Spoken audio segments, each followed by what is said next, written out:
Buenos días a todos. Tengo muy poquito tiempo para hablar de muchísimas cosas, contar muchas cosas. Anda que no hay requisitos de accesibilidad para los parques y anda que no es importante la accesibilidad. De hecho, hace unos días estuve dando un curso sobre accesibilidad a los parques. Tenía previsto, bueno, era sobre más temas de los parques, tenía previsto 1 hora y en 2 horas no había terminado de hablar de accesibilidad de los parques. Entonces, aquí hablar de la importancia de la accesibilidad en 15 minutos pues es muy complejo. Nosotros, como ha dicho Miren, pues somos una entidad acreditada por ENAC desde el año 2004 para inspeccionar parques infantiles. Somos entidad acreditada tipo A. Tipo A quiere decir absolutamente independiente, como las ITVs, como los OCAs. Nosotros no hacemos proyectos, nosotros sí revisamos proyectos para que el proyecto luego se ejecute bien, pero nosotros somos absolutamente independientes de todas las partes que estén implicadas en las posibles instalaciones. Y últimamente pues nos dieron la acreditación, por un lado, para juegos de agua y por otro lado contra la norma aplicable a los juegos de agua, y por otro lado pues nos dieron la acreditación para inspeccionar los parques infantiles y las zonas de entrenamiento contra la legislación actualmente vigente y que es de obligado cumplimiento desde el día 2 de octubre para todos los parques infantiles y todas las zonas de entrenamiento nuevas. La acreditación es contra la orden TMA de aplicación y también contra los criterios de accesibilidad universal, tanto de las áreas como de los juegos. Bien, dicho lo cual, a ver esto cómo es. Tengo que pulsar al portátil. Ah, vale. Apunto y disparo. Vale. Sí. A veces tienes que acercarte, que no tenemos. Ya veo. Vale, ahí, empezamos ahí. Bien, lógicamente, ¿cuál es la importancia? Pues por un lado, ya las Naciones Unidas, ya en 1959, pues hablaba en un principio, el artículo 7, el derecho a las actividades recreativas y a una educación gratuita, y que el niño debe disponer plenamente de juegos y recreaciones, los cuales deberán ser orientados hacia los planes perseguidos en la educación. La sociedad y las autoridades públicas se esforzarán por promover ese goce de ese derecho que tienen los niños. Por otro lado, la Convención también de Derechos del Niño en 1989 pues dijo, entre otros aspectos, que todos los niños con discapacidades mentales o físicas tienen derecho a disfrutar de una vida plena y decente en condiciones que aseguren su dignidad, le permitan llegar a bastarse por sí mismos y faciliten la participación activa del niño en la comunidad. Los niños, además, tienen derecho al descanso y al esparcimiento, al juego y a las actividades recreativas propias de su edad y a participar libremente en la vida cultural y las artes. Evidentemente es importante que todos los niños puedan jugar y que todos los niños puedan, niños y no niños, puedan jugar y puedan entretenerse, porque además toda la actividad que pueda realizarse al aire libre pues es beneficiosa para su desarrollo, porque estimula la creatividad, porque fomenta la socialización, lógicamente, con otros niños y no niños, porque al final, como se ha dicho, tenemos que tender a que las áreas sean para todos, no solamente áreas para niños, áreas para mayores, sino que puedan ser zonas en las que podamos estar todos. Permite, lógicamente, una exposición al sol, que el sol, la luz solar, la luz ultravioleta, es muy buena, sin pasarse, protegiéndose, evidentemente. Agudiza el ingenio, ayuda al ejercicio físico, fomenta la unión familiar, vamos todos, podemos estar todos juntos, permite tener menos reglas, porque estamos jugando, a veces en el juego pone reglas, a mí se me ocurre jugar de esta manera, a un niño se le puede ocurrir jugar de otra manera, libera presiones, cuando estamos jugando precisamente, pues el niño está jugando y no se tiene por qué plantear si algo es seguro o algo no es seguro, si allí no puedo acceder porque eso puede ser peligroso para mí. No, el niño está jugando y tiene que quedar muy claro, y para eso también están los mayores, para que el niño pueda acceder únicamente a aquellos elementos que realmente son adecuados o aptos para él.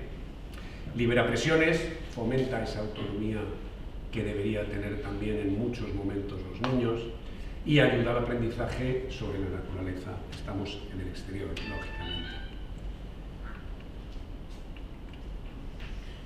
A mí esto del mando no... Ahí. Bien. ¿Por qué es importante también la accesibilidad? Bueno, sabéis que en distintas comunidades autónomas ya hay legislación sobre parques infantiles. La propia legislación sobre parques infantiles ya te habla de accesibilidad a los parques, si bien dice muy poquito. En Galicia, en el decreto de Galicia del 245 del 2003 se dice muy poquito sobre accesibilidad, pero sí dice que los parques tienen que ser accesibles. Bien, ¿cómo se está traduciendo eso en general de que los parques sean accesibles? Porque un niño en silla de ruedas puede llegar al parque, básicamente, nada más. Llega el niño en silla de ruedas y nos encontramos que hay un arenero. El niño llega al parque, puede acceder al parque y se tira a la arena. Ya está. Parque accesible. No. Los juegos, tiene que poder jugar con los juegos. ¿Vale? Pues tenemos algo equivalente en Galicia y en Andalucía, que hay otro decreto también de parques infantiles, que también tiene un artículo que menciona la accesibilidad, pero también dice tienen que ser accesibles a personas con discapacidad. Vale. ¿Y cómo se traduce? Bien.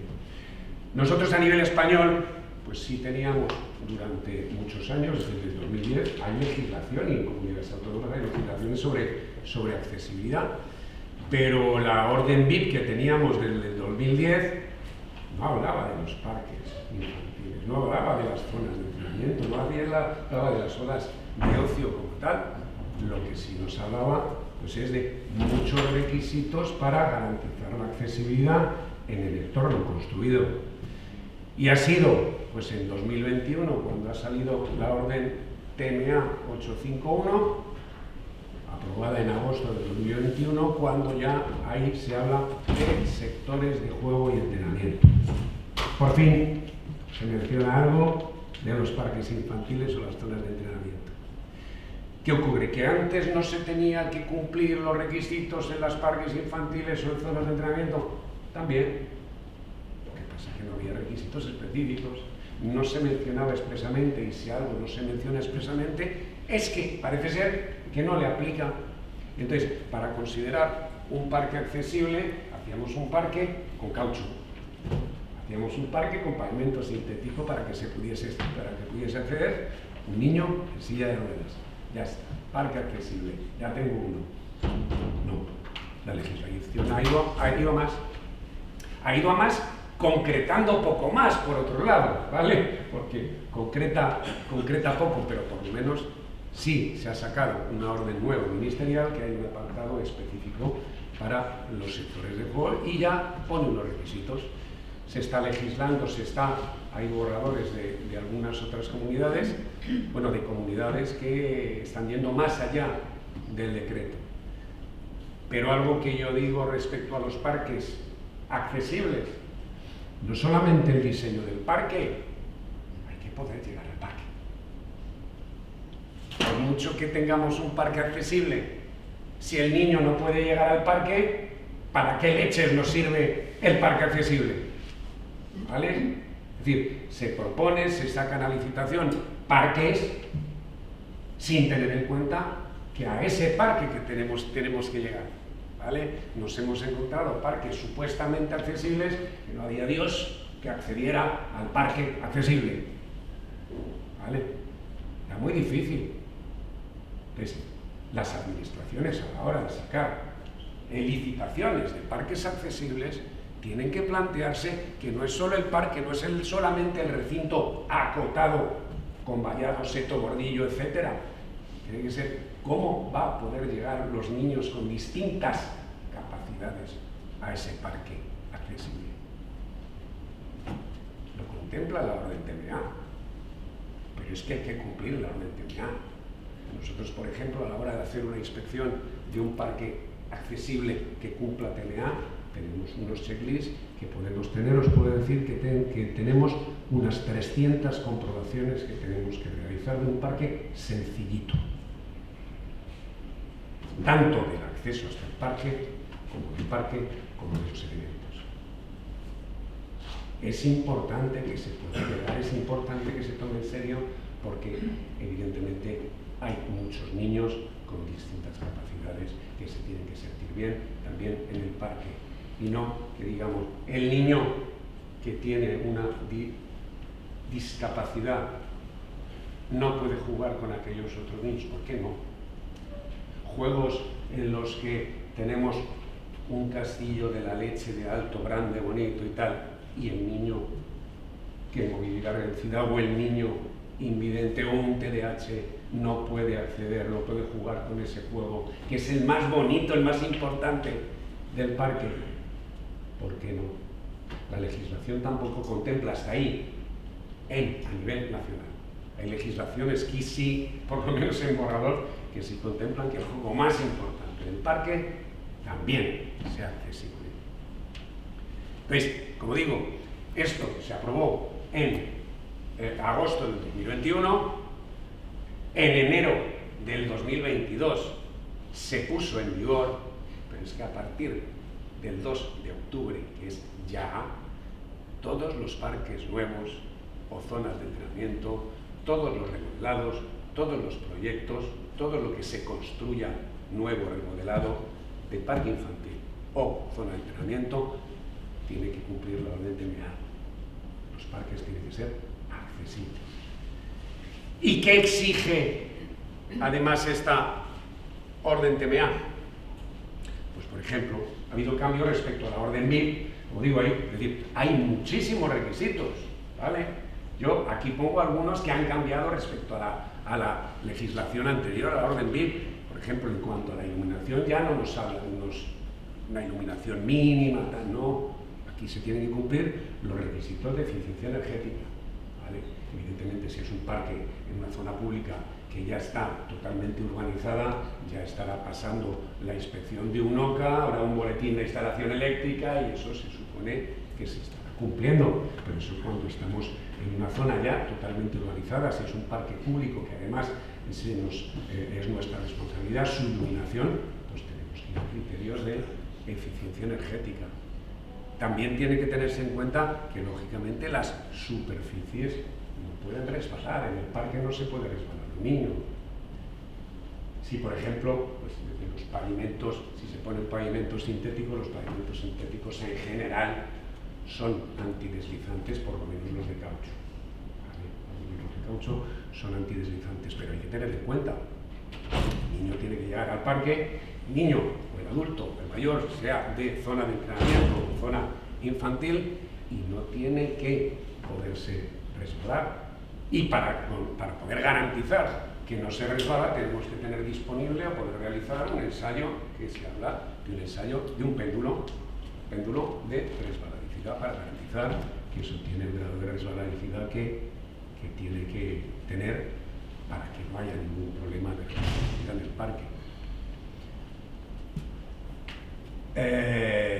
La orden TMA, una de las cosas que dice es que uno de cada X, ahora veremos el X de los elementos que hay en el parque, tienen que cumplir criterios de accesibilidad universal.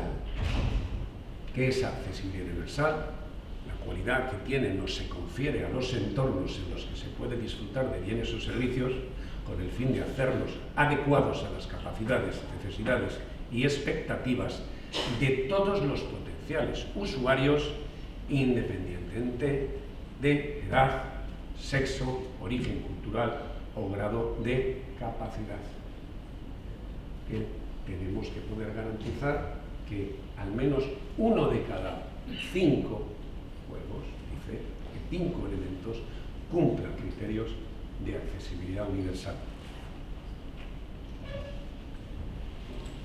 Además te dice que si se trata de juegos infantiles, que el juego que cumpla criterios de accesibilidad universal tiene que ser dinámico.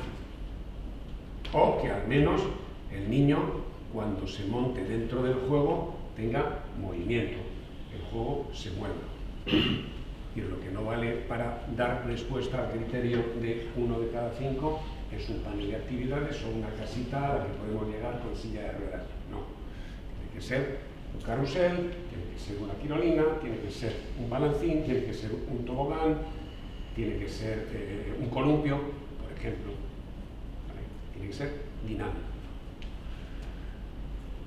Si además, porque la orden TMA te habla de 1 de cada 5, bien, ¿y si tengo 4? Si tengo 4, ahí ahora mismo hay una laguna en la legislación, que es 1 de cada 5.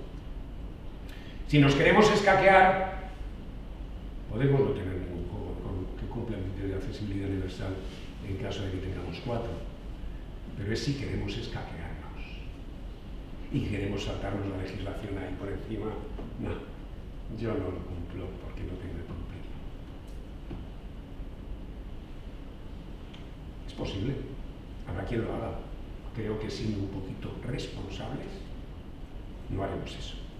Y si tendremos uno de nuestro parque, al menos uno, independientemente del número que tengamos hasta 5, cumpla criterios de accesibilidad universal.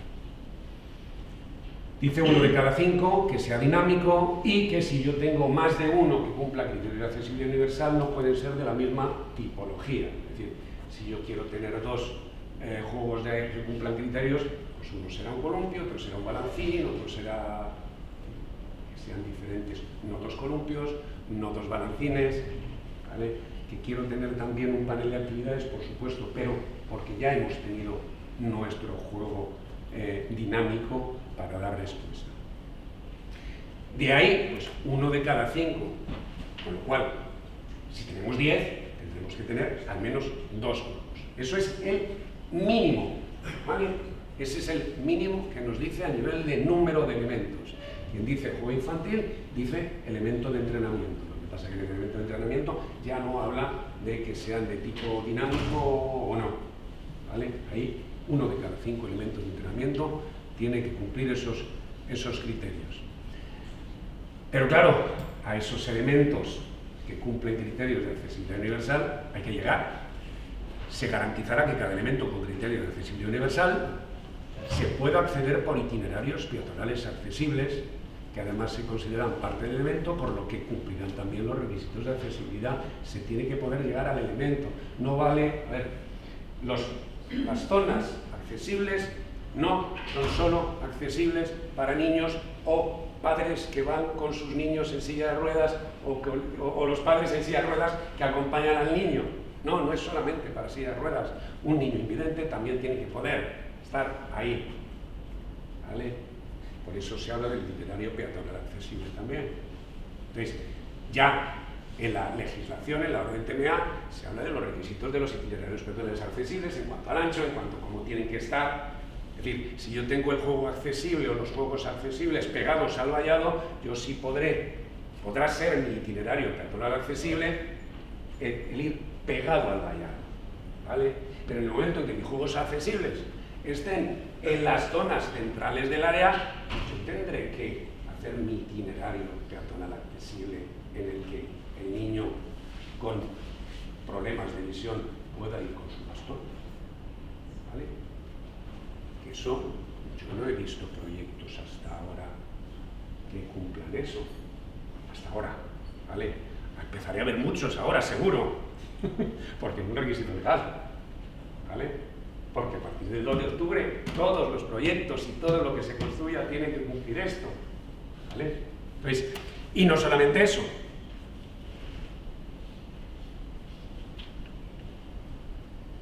Hay que introducir contrastes de color y contrastes de texturas. Es decir, por ejemplo, si el niño si en el parque infantil, por ejemplo, tenemos un columpio, tenemos una tirolina o tenemos una zona donde haya un posible peligro de impacto a otros niños, pues en la zona, en el espacio de caída del juego, yo tendré que diferenciarlo con distintos colores y distintas texturas. El niño invidente tiene que saber que está entrando en zona peligrosa. Los parques con caucho son muy bonitos, se hacen muchos dibujitos, pero hasta ahora o hasta hace muy poquito no se tenía en cuenta hacer un dibujito que realmente me acotara los espacios de caída de las zonas peligrosas, ¿vale? La legislación de parques infantiles en Galicia, si dice, no, es en Andalucía donde dice que aquellos elementos con movimientos bruscos deben tener una acotación segura, pues ahí ya se habla, pero para cualquier niño que pudiera entrar en una zona peligrosa, tendría que saber que está entrando en zona peligrosa, o al menos los padres, familiares, cuidadores, tendrían que saberlo. Ahora te dice, cambios de color y cambios de texturas, para que sepa que está entrando ahí, ¿vale? Está entrando en zona peligrosa. Y además, al menos en los accesos y en las salidas de los elementos de los juegos que tengan que cumplir criterios de accesibilidad universal, tenemos que tener un espacio para que el niño que pueda llegar en silla de ruedas pues pueda girar, pueda acceder al juego pues libremente. Tenemos que tener un diámetro mínimo de 1,5 metros para que pueda girar la silla de ruedas y que no me interfiera con el paso de otros posibles niños que van por el itinerario peatonal accesible, ¿vale? No me puede interferir con ese itinerario. Bueno, ha habido algunos cambios también en cuanto a las rampas, dimensiones de las rampas, cómo hay que diseñarlas. Estamos hablando de requisitos que aplican al área y para llegar al área, insisto. Igual que unas pendientes longitudinales, unas pendientes transversales, tenemos que poder llegar al área y tienen que cumplir esos requisitos. Luego las escaleras, hay unos requisitos, se han cambiado en la orden TMA respecto a la orden BIF los tamaños de los peldaños, se han cambiado algunos requisitos que hay que tener en cuenta, tanto para las escaleras que nos llevan al parque, como si en el parque hay escaleras. Los bancos y el mobiliario, pues fundamentalmente un cambio importante que ha habido es en los bancos, que ha habido una pequeña modificación, pero suficientemente importante como para tener que cambiar diseños de bancos. Antes los respaldos de los bancos tenían que medir mínimo 40, ahora los respaldos de los bancos tienen que medir mínimo 45 centímetros. Luego, pero estamos hablando todo de lo que se construya, se instale, se proyecte a partir del 2 de octubre del 2022, que es ya, ¿vale? Luego los grifos, las fuentes, tengo que tener fuente de agua potable, y si tengo mi fuente de agua potable, pues tiene que poder llegar el niño en silla de ruedas a beber de esa fuente. Pues tiene que haber fuentes con unas características. También en función de si hay cambios de altura, cambios de nivel de unas zonas a otras, pues tiene que haber esas barandillas, todo esto. Antes, bueno, pues había unos requisitos de las alturas de los pasamanos, ahora se han cambiado las alturas de los pasamanos de la orden BIF a la orden TMA. El tipo de literatura o el tipo de letra de grafía que utilicemos para los carteles de las áreas, pues debe ser de un tipo fácil de leer, que se llama palo seco o similar. Y como os decía, para poder tener elementos que cumplan criterios de accesibilidad universal, hay que saber cuáles son los criterios de accesibilidad universal. Es decir, a nivel nacional hay únicamente una norma, UNE, que te define criterios de accesibilidad universal, criterios DALCO, que es el conjunto de requisitos relativos a las acciones de deambulación, aprehensión, localización y comunicación, que han de satisfacerse para garantizar la accesibilidad universal de los entornos, productos o servicios, y facilitar con ello la accesibilidad universal al entorno construido. Por eso hay distintos tipos, y lo voy a dejar aquí porque distintos tipos de criterios de deambulación. El niño o el usuario tiene que poder llegar al elemento y poder llegar a, si el elemento se utiliza sentado, tiene que poder llegar a sentarse cómodamente en el elemento. Aprehensión, que pueda agarrarse de forma segura cualquier niño de cualquier edad en función de los rangos de edad o cualquier tamaño. Niño delgadito, un niño más gordito. Localización, se tiene que poder llegar a donde yo quiero llegar. Y lógicamente la comunicación. En los juegos infantiles no hay instrucciones de uso. Tiene que haber instrucciones de uso del juego infantil que cumplan criterios de accesibilidad universal. Y que tienen que ser legibles por distintas personas con distintas capacidades. ¿Vale? Y hasta, o sea, como digo aquí, tengo muchos criterios para cada uno de los criterios de algo, muchos requisitos aplicables a los juegos infantiles, porque lógicamente para acreditarnos como entidad de inspección tipo A para accesibilidad, pues hemos tenido que definir mucho estos criterios de DALCO para llegar a algo muy concreto que pueda ser perfectamente evaluable y que se pueda cumplir de la medida de lo posible. Y aquí lo dejo. Muchas gracias.